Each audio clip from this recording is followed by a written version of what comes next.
Hello guys, welcome back to the channel. இன்றைக்கி chicken 65 எப்படி செய்யலான்னு பார்க்கலாமா? வாங்க வீடியோக்குள்ளே போகலாம். இதுக்கு ஒரு 50 கிராம் இஞ்சியும் 50 கிராம் பூண்டையும் நல்லா க்ளீன் பண்ணி எடுத்து வச்சுருக்கேன். மிக்சர் ஜாரில் சேர்த்துட்டு இஞ்சி பூண்டு பேஸ்ட் வந்து நல்லா அரைச்சி எடுத்து வச்சுக்கோங்க. நல்லா பேஸ்ட்டாக அரைச்சி எடுத்து வச்சுக்கோங்க. நான் இன்றைக்கி 1.5 கிலோ சிக்கன் எடுத்திருக்கேன். அந்த சிக்கனை நல்லா உப்பு மஞ்சள் போட்டு நல்லா க்ளீன் பண்ணி எடுத்து வச்சுருக்கேன். அந்த சிக்கன் கூட ஒரு 2 டேபிள் ஸ்பூன் வினிகர் சேர்த்துக்கோங்க. 2 டேபிள் ஸ்பூன் சோயா சாஸ் வந்து சேர்த்துக்கோங்க. சேர்த்துட்டு இப்போ நம்ம அரைச்சி வச்சுருந்தோம்ல இஞ்சி பூண்டு பேஸ்ட், அதையும் நம்ம வந்து சிக்கன் கூட வந்து சேர்த்துக்கலாம். நான் இன்றைக்கி காஷ்மீர் மிளகாய் பொடி தான் வந்து எடுத்திருக்கேன். காரத்துக்கு எவ்வளோ வேணுமோ அவ்வளோ சேர்த்துக்கோங்க. நீங்கள் சில்லி பவுட்ரு கூட வேணுன்னா சேர்த்துக்கலாம். அதையும் சேர்த்துக்கோங்க. சேர்த்துட்டு கொஞ்சமாக கரம் மசாலா வந்து சேர்த்துக்கோங்க.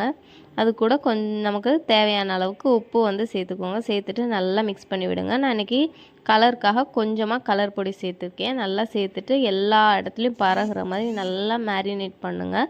மேரினேட் பண்ணி ஒரு 1 ஹவர் வந்து ஃப்ரிட்ஜில் வச்சுருங்க. இங்கே பார்த்தீங்களா எவ்வளோ அழகாக மேரினேட் ஆகி நல்ல எல்லா இடமும் வந்து சூப்பராக மேரினேட் ஆகிடுச்சு. இப்போது கடாயை வந்து அடுப்பில் வச்சுட்டு எண்ணெய் ஊற்றிக்கோங்க.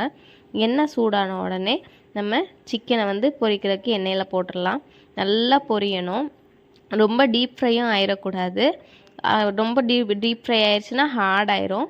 நல்லா சாஃப்டாக இருக்கிற மாதிரி நல்லா பொரித்து எடுத்துக்கோங்க. இந்த பாருங்கள் நல்லா ரெடி ஆயிடுச்சு. இப்போது கருவேப்பிலையை வந்து எண்ணெயில் போட்டு பொரிஞ்ச உடனே சிக்கனை வந்து நம்ம ஒரு பாத்திரத்தில் எடுத்து மாற்றிக்கலாம். இது கூட நம்ம லெமன் பிழிஞ்சு சாப்பிட்டோன்னா அவ்வளோ டேஸ்ட்டாக இருக்கும். கமெண்ட் செக்ஷனில் எப்படி இருக்குன்னு சொல்லுங்கள்.